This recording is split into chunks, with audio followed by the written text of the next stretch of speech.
নমস্কার বন্ধুরা, শিপ্রার নতুন একটা ব্লগে স্বাগত জানিয়ে শুরু করছি আজকের এই ভিডিওটা। তো এই যে সকালে যা যা কাজ ছিল সেগুলো হয়ে গেছে। তো আমি এখন বসে গেছি নারকেলগুলো কোড়াতে। আর নারকেলগুলো এত ছোট ছিল, দুটো নারকেল কোড়ানোই যাচ্ছিল না। তো নারকেলগুলো বাড়ির না গো, আমাদের বাড়িতে নাড়ু বানানো হয়ে গেছে, লক্ষ্মী পুজোর দিনেই বানিয়েছে। তো এইগুলো ওই যে দিদি পাঠিয়ে দিয়েছে কুড়িয়ে দেওয়ার জন্য। দিদি বলতে আমার মেঝো ননাস। তো এই যে কালকে রাতে গিয়েছিলাম, বলেছে যে নারকেলগুলো একটু কুড়িয়ে পাঠিয়ে দিও। তো এই যে সেগুলোই এখন কুড়াচ্ছি, মেয়ে গিয়ে দিয়ে আসবে। আর এইদিকে দেখো আমাদের উঠোন ভর্তি কিন্তু সোনালি ফসল কিন্তু চলে এসেছে ঘরে। মা লক্ষ্মী পুজোও হয়ে গেছে, এদিকে আমাদের লক্ষ্মীও কিন্তু ঘরে চলে এসেছে।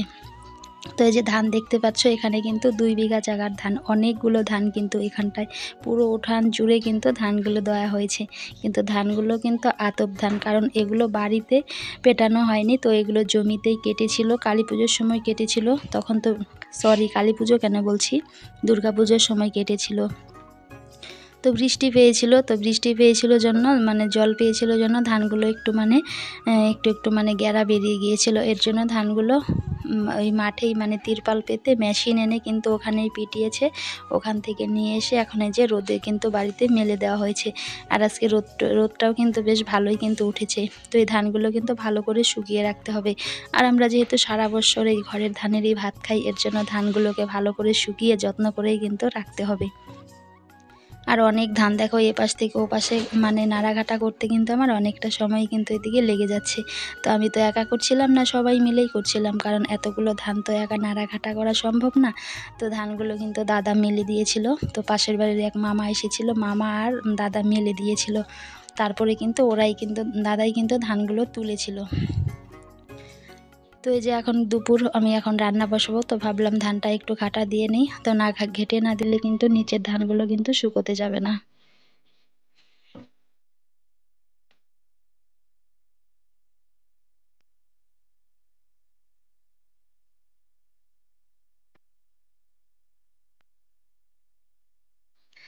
তারপর আমি এদিকে চলে আসলাম মশলা করার জন্য। তো দুপুরে রান্নার কিন্তু সময় হয়ে গেছে। আর আজকে হচ্ছে রান্নার আয়োজনটা একটু বেশি আছে, মাছও আছে, এদিকে চিকেনও কিন্তু আছে। তো চিকেনের জন্য এদিকে আমি এই যে কিছু মশলা কিন্তু মিক্সিতে করে নিচ্ছিলাম, আর কিছু মশলা কিন্তু আমি পাটায় করে নিব। তো গরম মশলাটা পাটায় বেটে নিব, আর জিরেটাও কিন্তু বেটে নিব। মশলা রেডি করে এদিকে চিকেন কিন্তু ম্যারিনেট করে রেখেছি। আর এই যে মাছের মধ্যে কিন্তু লবণ হলুদ মাখিয়ে নিয়েছি। আর এই যে এদিকে কপি আছে, আলু কপি দিয়ে মাছের ঝোল, আর এই যে চিকেন।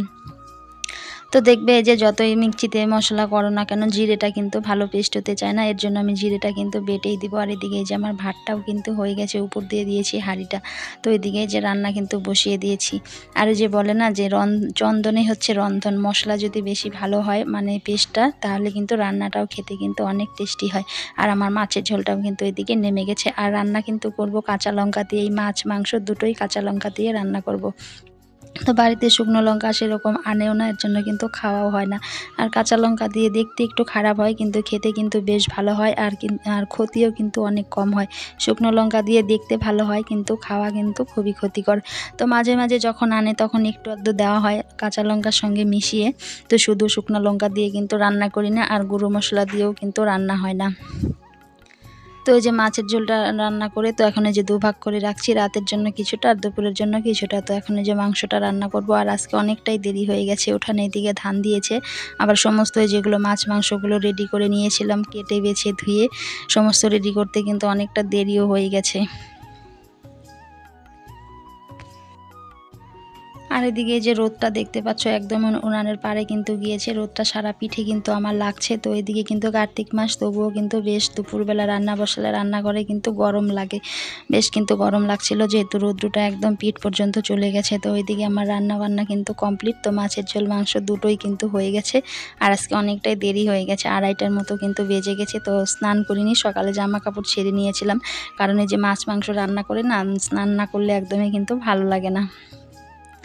আর এগুলো ধোয়া বাছা কাটা করতে অনেকটাই সময় লেগে গিয়েছিল। তো এদিকে এই যে এখন আমি এই যে দুধ বসিয়ে দেব। তো দুধ কিছু ছিল, সেটাই এখন যে গরম উনানে বসিয়ে রাখবো। আর এই যে মাংসের ঝোলটাও কিন্তু আলাদা করে রাখবো, যেহেতু আমাদের ফ্রিজ নেই। তো যে কোনো কিছু রান্না করে যদি দুবারের জন্য রান্না করি, আলাদা করে রাখতে হয়।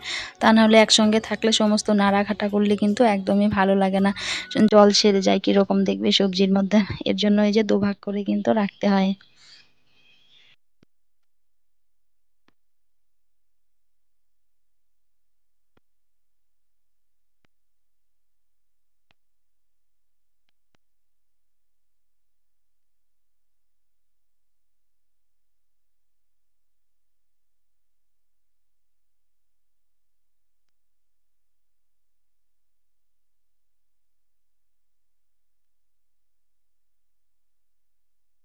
তো এই যে দেখো এদিকে রান্নার ফাইনাল লুকগুলো দেখো, কাঁচা লঙ্কা দিয়ে রান্না করেছি, খেতে কিন্তু বেশ ভালোই হয়েছিল। তো বন্ধুরা আজকের ভিডিওটা এখানেই শেষ করছি, দেখা হচ্ছে পরের কোনো ভিডিওতে। ততক্ষণে তোমরা সুস্থ থেকো, ভালো থেকো।